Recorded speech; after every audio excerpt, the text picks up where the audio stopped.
Sekitar tahun 2013 atau 2014 yang lalu, pada tahun itu saya masih kelas 1 atau 2 SMK. Dulu saya sekolah di Jogja, tepatnya di Kabupaten Kulon Progo.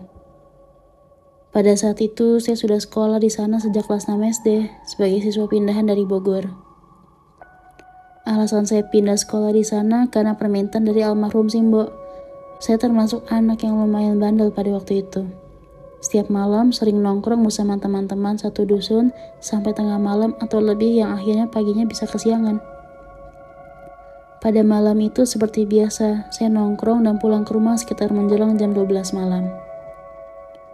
Sampai di rumah langsung cuci muka, tangan dan kaki, lalu wudhu dan sholat isya jam 12 malam. Selesai sholat isya langsung beranjak tidur. Rebahan hampir setengah jam, akhirnya baru berasa sangat ngantuk. Saat mulai ingin terlelap, entah kenapa seperti ada tangan yang mencolok telinga saya. Yang membuat saya merasa takut itu, colekannya berasa dingin sedingin-dinginnya. Akhirnya saya kaget dan bangun.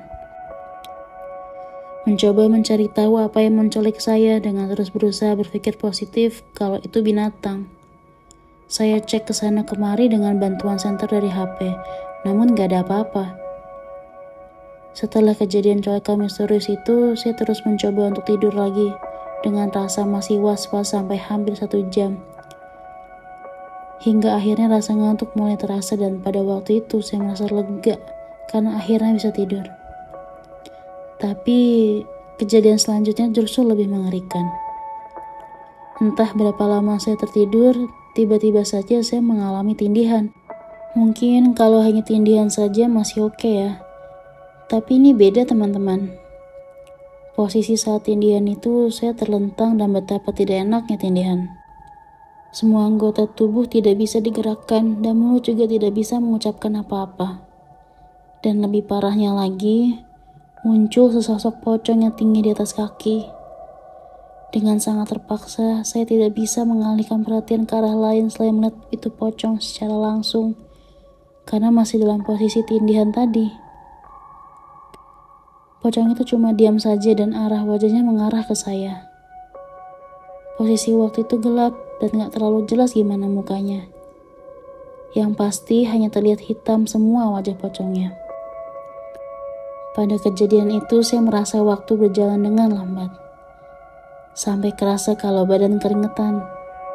Padahal waktu itu musim berdiding atau malah musim kemarau yang dinginnya bisa masuk sampai tulang. Pokoknya saya tidak tahu pasti berapa lama saling pandang sama itu pocong hingga akhirnya tiba-tiba saya langsung tidur sampai pagi. Yang saya rasain pas paginya itu badan terasa pegal-pegal dan lengket karena keringat. Akhirnya langsung sholat subuh, mandi, sarapan dan siap-siap berangkat ke sekolah jam 7.05 pagi. Berakhir di sekolah dengan perasaan ngantuk dan pegal-pegal selama mengikuti pelajaran.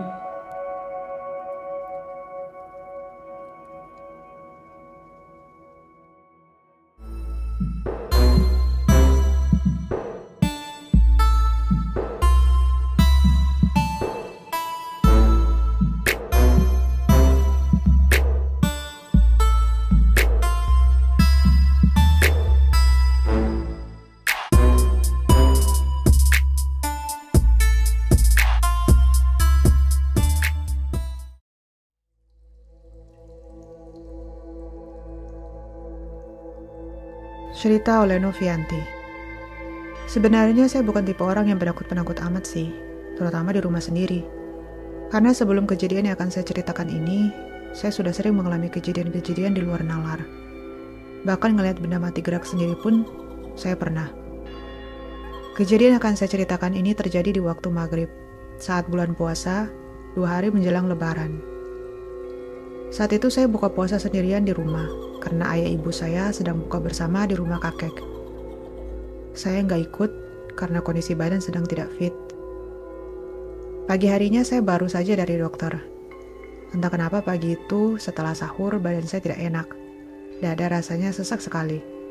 Langsung saja saya ke dokter diantar ayah saya. Selesai pemeriksaan, dokter bilang saya baik-baik saja. Paru-paru maupun jantung saya normal. Padahal saat itu saya merasa dada saya benar-benar sesak. Saat pulang, saya merasa kondisi lebih baik. Menjelang maghrib, saya merasa sesak kembali sampai badan pun terasa lemas. Saat hendak buka puasa, saya melihat seperti ada sesuatu melintas atau mengintip di depan saya. Berbaju putih dan rambut panjang hitam berantakan. Langsunglah saya merinding. Benar-benar merinding. Di rumah saya memang cukup sering melihat bayangan seperti orang yang lewat, tapi baru saat itu saya merasa takut bukan main. Badan lemas, selemas-lemasnya. Saya juga teringat beberapa hari sebelumnya saya melihat sosok berambut panjang di samping tempat tidur saya. Kondisinya saat itu saya seperti erep-erep. Sekujur tubuh saya lemas seketika. Tak lama saat menjelang Isya, orang tua saya datang.